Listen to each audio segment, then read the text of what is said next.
Welcome to Fluent Phonics. Today, we will learn how to pronounce the word gloated. Gloated.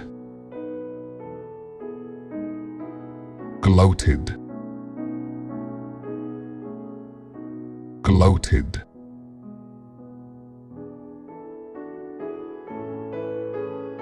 Here's an example of how one might use it in a sentence. After winning the championship, he gloated about his victory to anyone who would listen.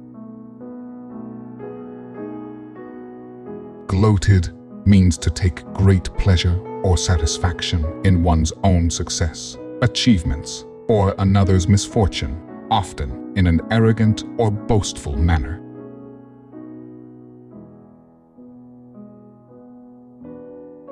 Thank you for your time. If you enjoyed this, please like and subscribe for further content.